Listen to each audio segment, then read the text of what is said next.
Assalamualaikum warahmatullahi wabarakatuh.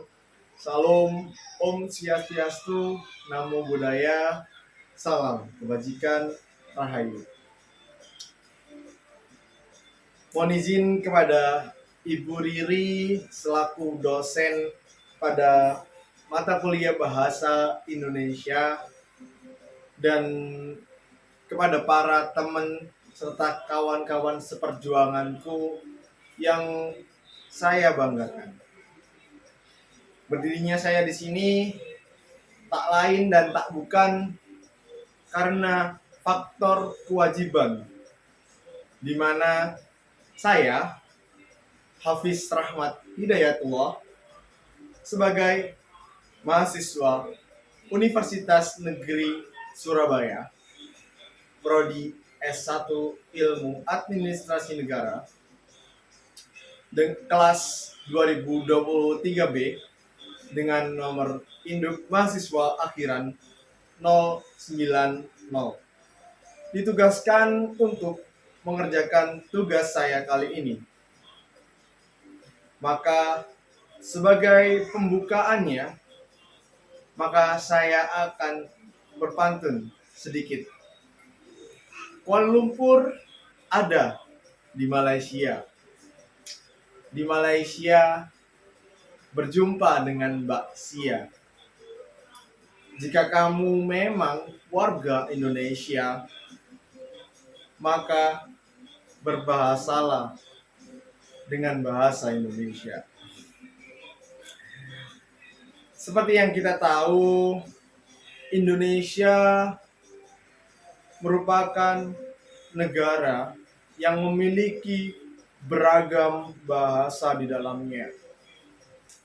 Namun, kita tetap dipersatukan dengan bahasa nasional kita, yakni bahasa Indonesia. Menurut KBBI, bahasa memiliki fungsi di antara lain yang pertama sebagai alat untuk menyalurkan ekspresi diri, dan yang kedua sebagai alat komunikasi, yang ketiga sebagai alat mengadakan integrasi dan adaptasi sosial, serta yang terakhir sebagai alat mengadakan kontrol sosial.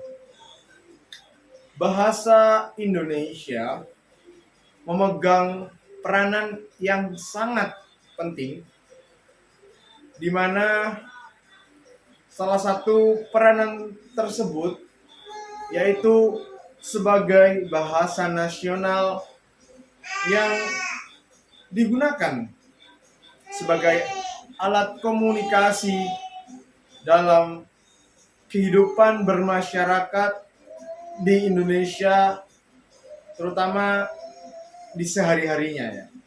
Dan selain itu juga bahasa Indonesia juga menjadi alat komunikasi yang mampu mempersatukan berbagai keberagaman yang ada di negeri Indonesia.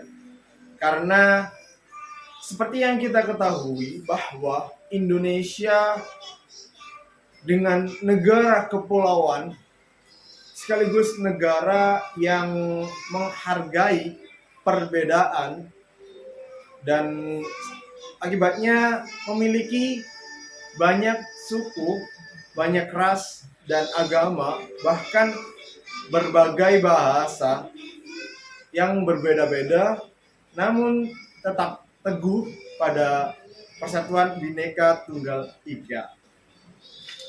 Perkembangan dan sekaligus peningkatan bahasa Indonesia diawali setelah disepakatinya sebagai bahasa nasional pada Ikrar Sumpah Pemuda tahun 1928 yang berbunyi, kami, putra dan putri Indonesia, berbahasa yang satu, bahasa Indonesia. Maka Maka dari itu hendaknya kita sebagai penerus ataupun sebagai generasi-generasi bangsa Indonesia harus tahu bahwa perjuangan para pahlawan nasional untuk membentuk, mengikrarkan dan membudayakan sekaligus mengenalkan bahasa persatuan Indonesia, bahasa nasional kita ini dengan perjuangan yang sangatlah sulit.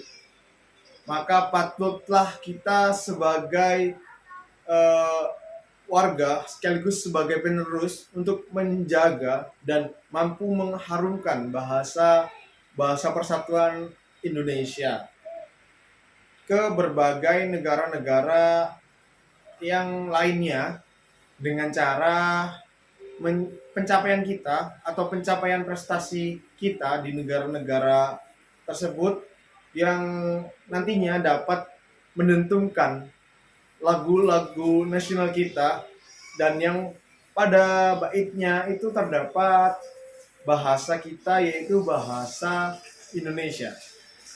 Dan saya berharap dengan tahu dan dengan mengenalnya kita terhadap bahasa Indonesia, maka kita menjadi bangsa yang dapat mencintai dan sekaligus dapat mengharumkan dengan cara lebih dalam lagi menggali dan lebih tahu serta paham arti dari bahasa Indonesia itu sendiri. Maka saya rasa cukup sekian yang mungkin dapat saya sampaikan, karena jika terlalu lama maka saya akan semakin gobios dan sekaligus menjadi kecapean. Dan mungkin pula para pendengar sekalian akan bosan dengan isi pidato saya sekarang. Mbok rimpen kelelot timbo, cukup semanten tekan pulau. Wabillahi taufik wal hidayah, warido wanilaya. Wassalamualaikum warahmatullahi wabarakatuh. Dah.